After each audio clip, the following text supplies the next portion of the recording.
یا نبی اللہ، وہ عورت کون تھی؟ وہ جانتی ہے، مگر کہتی ہے کہ موسیٰ خود آئیں، کیونکہ علم کی حرمت یہی ہے۔ کیا تم نے اہل مصر پر کوئی ایسا وعدہ چھوڑ رکھا ہے جو آج ہمارے قدم روک رہا ہے؟ اے کلیم اللہ، میرے پاس جو علم ہے امانت ہے، اس کے بدلے میری 3 خواہشیں ہیں۔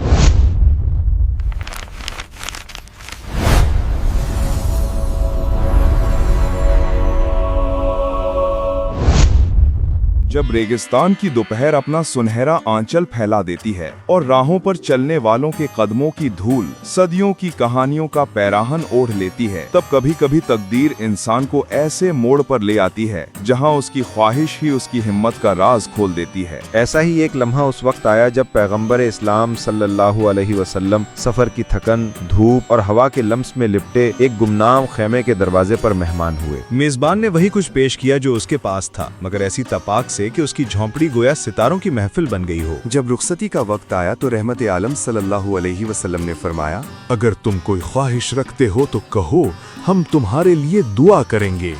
آدمی نے سر جھکا کر وہی مانگا جہاں تک اس کی سوچ کی پرواز تھی۔ ایک اونٹ، چند بکریاں، تاکہ زندگی کا چراغ جلتا رہے۔ دعا ہوئی اور قبول بھی ہوئی، مگر نبی رحمت صلی اللہ علیہ وسلم نے اصحاب کی طرف رخ کیا اور فرمایا، کاش اس شخص کی ہمت بھی بنی اسرائیل کی اس ضعیفہ جیسی ہوتی۔ اصحاب کے دل میں حیرت کی لہر اٹھی۔ یا نبی اللہ، وہ عورت کون تھی؟ یوں ایک پراسرار حکایت کا دروازہ کھلا۔ حضرت موسیٰ علیہ السلام بنی اسرائیل کو مصر سے نکال کر شام کی طرف لیے جا رہے تھے کہ اچانک راستے بدل گئے، سمتیں دھندلا گئیں، قافلہ ٹھٹک گیا اور خوف کے سائے یکایک بڑھنے لگے۔ حضرت موسیٰ علیہ السلام نے سوال کیا، کیا تم نے اہل مصر پر کوئی ایسا وعدہ چھوڑ رکھا ہے جو آج ہمارے قدم روک رہا ہے؟ لوگوں نے اعتراف کیا، ہمارے آباؤ اجداد نے حضرت یوسف سے وعدہ کیا تھا کہ جب بھی ہم سرزمین شام کی طرف جائیں گے تو ان کا جنازہ ساتھ لے جائیں گے تاکہ وہ اپنے والد یعقوب کے پہلو میں آسودہ خاک ہوں۔ یہ اعتراف راستوں کی گرہ کھولنے کی پہلی کنجی ثابت ہوا، مگر مصر میں یوسف صدیق علیہ السلام کی قبر کہاں تھی؟ ہر دروازے پر بے خبری تھی سوائے ایک بوڑھی عورت کے۔ کہا گیا، وہ جانتی ہے، مگر کہتی ہے کہ موسیٰ خود آئیں، کیونکہ علم کی حرمت یہی ہے۔ حضرت موسیٰ علیہ السلام اس کے دروازے پر پہنچے۔ عورت کی کمر وقت کے بوجھ سے جھک گئی تھی، مگر نگاہ میں وہ نور تھا جو پتھروں کو بھی راستہ دکھا دے۔ اس نے کہا، اے کلیم اللہ، میرے پاس جو علم ہے امانت ہے، اس کے بدلے میری 3 خواہشیں ہیں۔ میری جوانی لوٹا دی جائے، آپ مجھ سے نکاح کریں اور آخرت میں بھی مجھے آپ کی رفاقت نصیب ہو۔ یہ مطالبے نہیں تھے، ہمت کی معراج تھی۔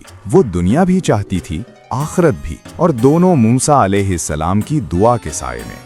دعا ہوئی، قبول بھی ہوئی، اور قدرت نے اس عورت کے سینے میں چھپی جرت کے صلے میں سب عطا کر دیا۔ تب اس نے راز بتایا۔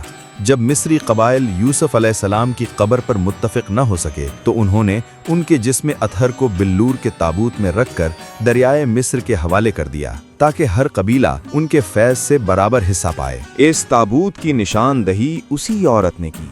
حضرت موسیٰ علیہ السلام نے اسے نکالا اور یوسف علیہ السلام کو وہاں پہنچایا جہاں یعقوب علیہ السلام آرام فرما تھے، خلیل اللہ کی سرزمین میں، نور کے پہلو میں نور۔ انسان کی دعا، اس کی طلب، دراصل اس کی ہمت کے پیمانے ہی سے بھرتی ہے۔ جس کی آرزو اونچی ہو اس کا مقدر بھی وسعت پا لیتا ہے۔ ایک شخص چند جانوروں پر رک گیا اور وہ ضعیفہ، اس نے دنیا بھی جیت لی، آخرت بھی، اور تاریخ آج بھی اس کی ہمت کے چراغ سے روشنی تلاش کرتی ہے۔